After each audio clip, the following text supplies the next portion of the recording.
Tom Little's here. What you saying, bro? Hello, mate. I didn't think I'd be here today because, I thought it was going to be a little bit quiet. I didn't realise that Liverpool Football Club had now decided to just start spending a load of money and spoiling the fan base like you've never seen before. I've lost what I can do now. I can't do net spend anymore. Yeah, net spend's done. But you guys are seriously looking, and there's some credible journalists saying you're in for Rodrigo. There's some credible journalists saying that the Isak deal's there. And, you and I have pretty much shared the same view on the Isak deal the whole time, that it is doable. But you're already excited about next season. You must be like on the edge of losing your mind with these stories that have come out. My football club's potentially about to put together the best front four on the planet in one window. They're going to have the best number 10 in the planet, arguably, for the last couple of years. The best player in the Premier League for the past 8 years, the best striker in the Premier League last season, and one of the best wingers on the planet who's been used out of position for the past 3 years, all together at the same time, with a Cody Gakpo who can get you 25 goals in a season when he plays, with a Chiesa who if he gets a little bit more game time, and then you can factor in the rest of the team. It's incredibly scary for the rest of the league. I get why rivals are all on edge now going, oh, no, they're crap anyway, they're overrated. I'd be terrified of this team. I'd be terrified if I had to go up against a team that had just won the league and then went and bought 3 of the best attackers in the world to just fill it out to go alongside the best attacker in the league already. I'd be terrified that the whole Rodrigo thing, we liked him for years now. I thought he was going to Arsenal. Arsenal fans have been telling me all summer that he's going to pick London. He'd obviously pick London. He'd pick Arsenal over anyone else. And it turns out that we just swoop in there and all of a sudden his head's turned already. It's almost like winning, get having the top players, getting the honours, showing that you can be there and do it and have the medals for it carries a little bit of weight. And the Isak thing, like you said, me and you both thought that this summer something could happen. Something could happen with it. It'd take a lot of money, and I don't think that's not what can be lost here. You've got to remember this, that we're going to break, if we're going to get him, we're going to break the fee that we paid for Vert already. We'll be looking at minimum 130 plus. But that's the kind of move that you need to make. Liverpool, in the years gone by, when they've been in these positions, missed the opportunity to strengthen while strong. They'd climb to the top of the mountain, and then they'd sit down and wait for everyone else to usurp them again. If you had Isak, you had Vert, you had Rodrigo, alongside a Frimpong, alongside a Kerkez, alongside the potentially Mark Gahey, that's strengthening whilst at the top like you wouldn't believe. I know on a Monday we were doing the whole, who's favourites for the title, and I still had those as slight favourites. You give me Isak and Rodrigo alongside the Mark Gahey, it's comfortable favourites. I'm expecting another league title and a very, very strong Champions League run. Minimum semi-finals next year. An absolute minimum if we get all these signings through the door. And I think that's the expectation I want to have. I know the whole, under Jurgen Klopp, we played the underdog card a lot. And it worked for that squad and it worked for that manager because that was where the strength came from. But I also want to see us act like the club that we are and throw our weight round and go, yeah, I expect to win these top honours. We'll spend the big money and I expect these top honours. So if we're adding Isak and Rodrigo for the price that they're saying, it's a lot of money, but it's world-class additions. It'd be a front four where everyone is arguably all guaranteed world-class. I don't think many teams in the past 5 years could say they've got that.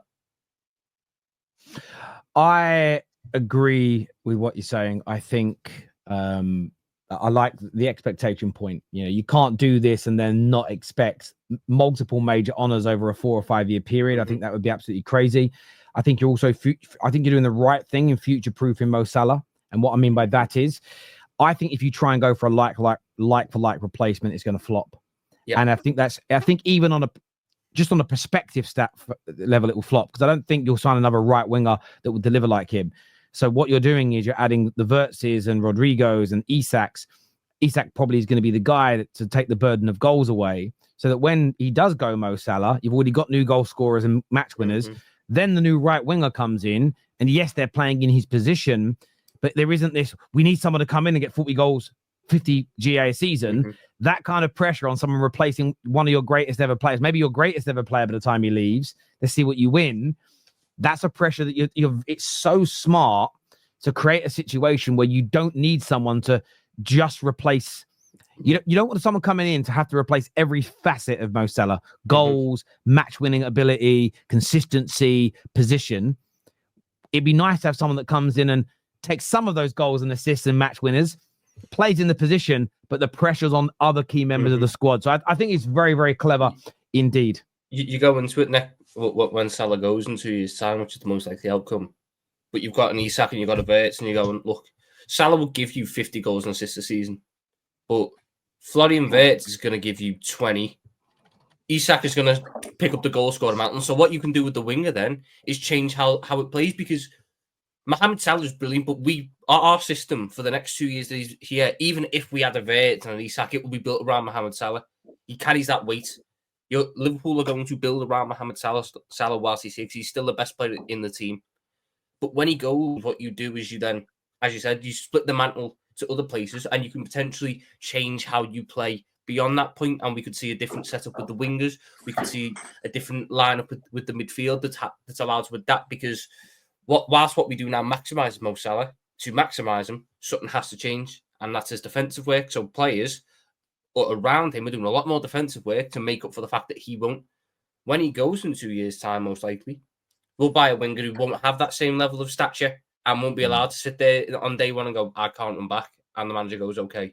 If he does that first day of training, the manager's going, no, you get your boots on, you are running back and forth, and it changes how we play. So Liverpool had struggled a lot of future-proofing before this. A lot of times we lost players, and we were either doing guys coming in 6 months later, or guys coming in who weren't the right fit. Like the biggest one was Mane with Nunes. We lost Sadio Mane, and then Diaz was seen as a bit of a replacement, and then we bought Nunes, who everyone looked at in the moment and went, yeah, there's your replacement. And neither of them have necessarily matched it in the same way. I know Diaz had a good season last year, but it wasn't Mane levels. So we're never going to find, like you said, we're never going to find a player of Mohamed Salah's level. This is one of the all-time Premier League greats. These are generational type players. But we can make up for them in the aggregate. And with an Isak, with a Rodrigo, with a Wirtz, you get that back, and then you allow this young, I'm assuming it'd be a young lad to come in. Plus, he's got 3 forwards all in their prime at that point as well. A young guy comes in with no pressure and is allowed to figure himself out and is allowed to adapt into the team. And it's the right way to operate a football club. And it's nice to see that my football club now, because we've got the right people in charge upstairs, which is the big thing I was asking for when Jurgen Klopp announced he was going. He's going to go. It's what you got to do. Make sure you get the right people in upstairs. You get them right people in upstairs. And all of a sudden, you're looking like a very serious outfit who've got ambitions beyond 1 or 2 years. This is a team that's got ambitions for 4 or 5 years easily. I hear you there. Anton said backstage he wanted to challenge what Tom was saying. Yeah, look, well, that all sounds really nice, and like you're putting together a FIFA team right here. I think I read the reports a little bit differently than you. The way I see it, with the Isak thing, let's talk about that, because Rodrigo, I think, is still way down the pipeline. But what I read was Newcastle have made it very clear that they are not willing to sell Alexander Isak. Like, from my perspective, I think it's more likely than not that Isak is using this as a way to get himself the bag at Newcastle. Because Fabrizio was mentioning it last night. The deal for Newcastle is very much on the table. I think there are 2 scenarios here.